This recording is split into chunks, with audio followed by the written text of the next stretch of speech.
The TUF A14 and the Zephyrus G14 are like brothers from a different economic class, but both of these are contenders for the best 14-inch gaming laptops of 2025. So should you spend a little more and get the Zephyrus, or should you save your money and get the TUF? Well, let's find out. And please like and subscribe if you like these type of videos. From the outside, these two are going for very different vibes. The TUF is a little more low-key with its gray color, but the Zephyrus looks more premium, almost like a MacBook. Minus that massive LED slash on the back, of course. One of the biggest differences between these two, though, is their build quality. The TUF does have a metal lid, which feels nice, but the rest of its body is all plastic. Meanwhile, the Zephyrus has a full aluminum body, so it feels incredibly sturdy and durable. You could definitely kill someone with this. Don't take that as legal advice, please. But this difference in materials does actually make the TUF lighter than the Zephyrus. But they're both still pretty much the most lightweight gaming laptops you can buy right now. And while the TUF is a little thicker, these two are thinner than most non-gaming laptops. But trust me, they are gaming laptops. Now, don't get mad at me, because this Zephyrus G14 has way higher specs than the TUF A14, I know. But this is just to demonstrate that the Zephyrus can be spec'd a lot higher, and it also comes with a faster processor by default. But last year's 2024 TUF A14 actually had the same processor that the Zephyrus G14 has. I think Asus intentionally limited the A14 this year so it wouldn't compete with the new G14. Now, they actually have an identical port selection, which means a lot of ports on both sides. They even use the same charger, just with a different housing and branding on top. And they can both also use a smaller charger for on the go, since they support USB-C charging up to 100 watts. Their keyboards are quite different though. They both have a keyboard backlight, but while the TUF only has a white color, the Zephyrus actually has full RGB, but just for one lighting zone. They also use slightly different keys.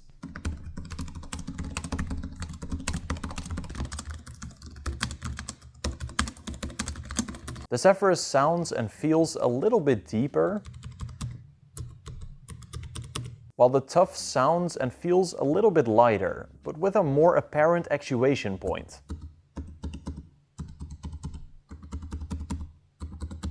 And it actually uses the same keyboard and deck as the old ROG Flow X13, which I think is pretty cool.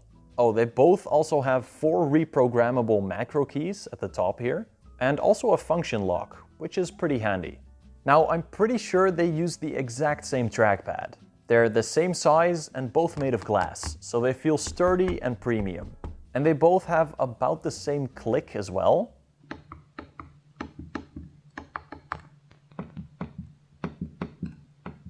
Maybe the Zephyrus sounds a little deeper, but I'm pretty sure they're just the exact same. But here's what you're paying that premium for on the Zephyrus. It's relatively high refresh rate OLED display. Don't get me wrong, they're both pretty displays with nice looking colors, but if we put them side to side and compare contrast and vibrance, you'll see that the Zephyrus just looks leagues better. The TUF does have a higher refresh rate though, but the difference between 120 Hz and 165 Hz isn't huge, and only a trained eye will see the difference. Trust me, both of these will play games wonderfully. They both got just as bright at 500 nits, but the Zephyrus does have a way higher contrast, so it might look a little brighter. But for some reason, the Zephyrus actually gets a little darker as well. They do have very different coatings for their displays though. The TUF has a matte coating, while the Zephyrus is glossy with an anti-reflective layer. This means you'll have a little more reflections on the Zephyrus, but a clearer screen, while the TUF has less reflections, but more glare. Which one do you prefer? And the TUF has a slightly sturdier display hinge, so it has a little less wobble.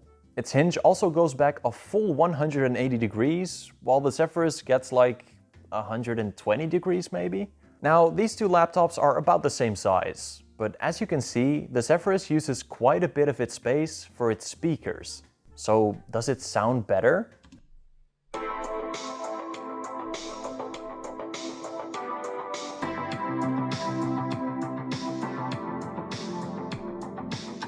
Yeah, the Zephyrus definitely sounds better. It has a lot more bass, actual surround sound, which sounds very nice, and it just sounds bigger and gets a lot louder. It's got top-firing speakers and down-firing subwoofers, which sound great. The TUF only has down-firing speakers, so it sounds a bit muffled and a bit worse when you pick it off a table. This is not to say that its speakers are horrible though. It's actually pretty good for such a small laptop. But when we're comparing it to the Zephyrus, it doesn't stand a chance.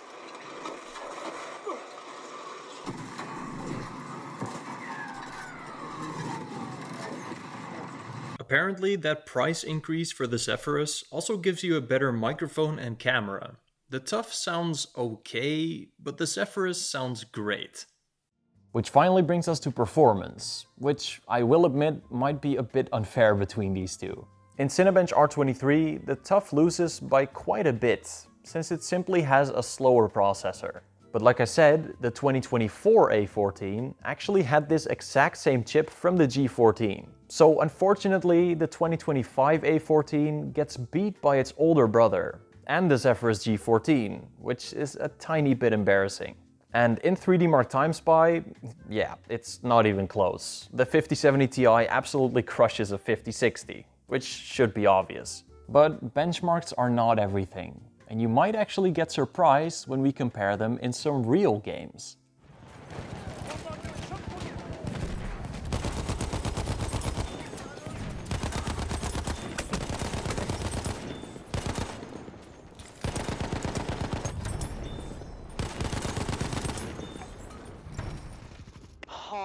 Okay. I love you, man. Oh, okay. Kinda game. You motherfucker, man.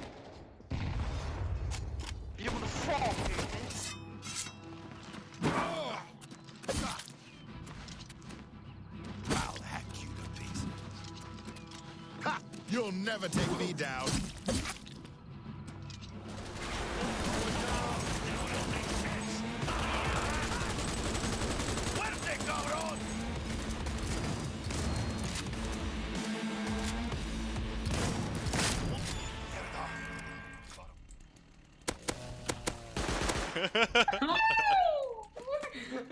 Uh-oh.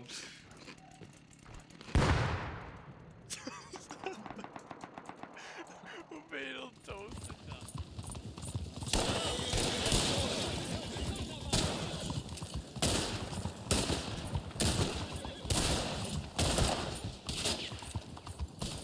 Yeah, obviously the Zephyrus is a lot faster, but not by a whole lot, right?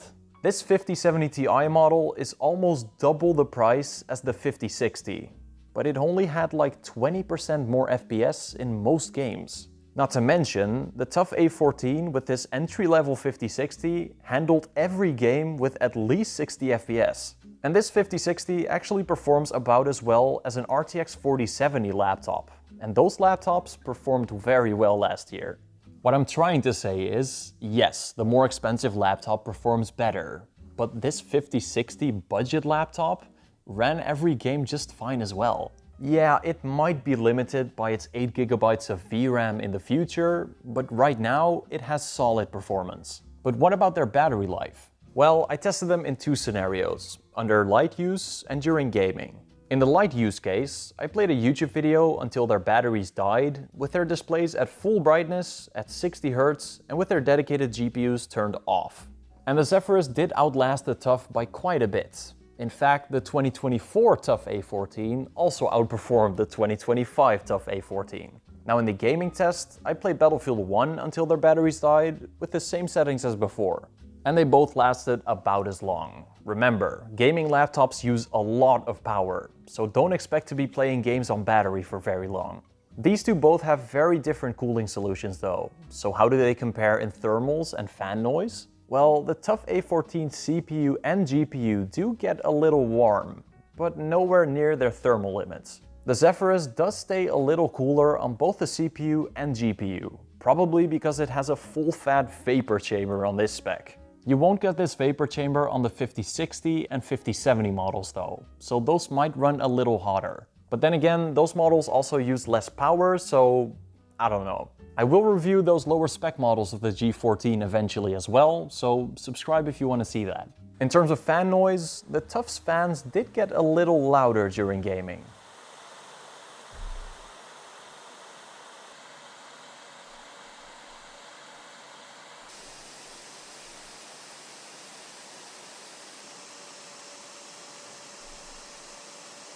but I think the G14 sounds a little higher pitched. Now, they're both small, thin and light gaming laptops, so they're not gonna have a lot of upgradeability. But while they both have an upgradable Wi-Fi card, the TUF actually has 2 M.2 SSD slots, which is pretty rare, while the Zephyrus only has 1. So if you want more storage on the Zephyrus, you have to replace the current Windows drive. Unfortunately, they both have soldered RAM though, which really sucks. However, the Zephyrus G14 can be spec'd up to 64 GB of memory, while the TUF can only be spec'd up to 32 gigs. So if you want more memory, get the Zephyrus. But what this entire video is about is their pricing. The TUF A14 can be found for around $1,400 to $1,500 currently, which is quite cheap for what it offers. But the Zephyrus with the same RTX 5060 spec is $400 to $500 more, which is quite the chunk of change. Obviously, the G14 model I use in this video is a lot more than that. It's like $1,000 more expensive. But the G14 does have higher spec models for if you want even more. As for the TUF, it only goes up to an RTX 5060, so it does not have those options. But the big question is, which one of these is better? Should you spend a little more and get the Zephyrus G14? Or should you save some money and get the TUF A14? Well, it all depends on what you want. The Zephyrus G14 has a better display, better build quality, better speakers, a faster CPU, and higher spec models for if you want something a little faster. But the TUF A14 is very similar, but a lot cheaper. And it also just handled every game with ease, at playable frame rates. So my advice is this: do you want a better display and better build quality? Get the Zephyrus G14. But if you're on a budget and don't play that much games, but also just want a very good 14-inch gaming laptop, get the TUF A14. Now, I personally don't mind spending a little more to get that perfect laptop experience, but for this price, I mean, damn, it is a really good laptop. And its older brother, the 2024 TUF A14, is all of that with a faster processor and even cheaper. So consider that as an option as well. I'll post the Amazon links for all of these laptops in the description down below, so you can check them out for yourself. Now let me give a huge shout out to my YouTube members. Soundwive, Thomas, Inky, Mr. Frosty Dude, Dropzone1, Martijn Snijkers, Flimsy, Aki, Disco Volante, Daniel, Mr. Nuke, Sebastian, Christian Sands, Real Elf, Suryansh, Alan, Toasted, Eric the Rad, Wesley Rhodes, Michael, and Ghost Data. If you become a YouTube member, you get early access to content of mine, a shout out at the end of every video, and you'll also be supporting me as a creator to make these videos. And of course, you'll also be part of the Cool Guys Club, so you can use cool emojis like these in the comment section. So join the club if you're interested, and I will see you all in the next video. Bye bye. Wait, there was a box in here last time. Oh, bitch, they switched it. He's coming. He's coming. Come get you some crunchy, boy.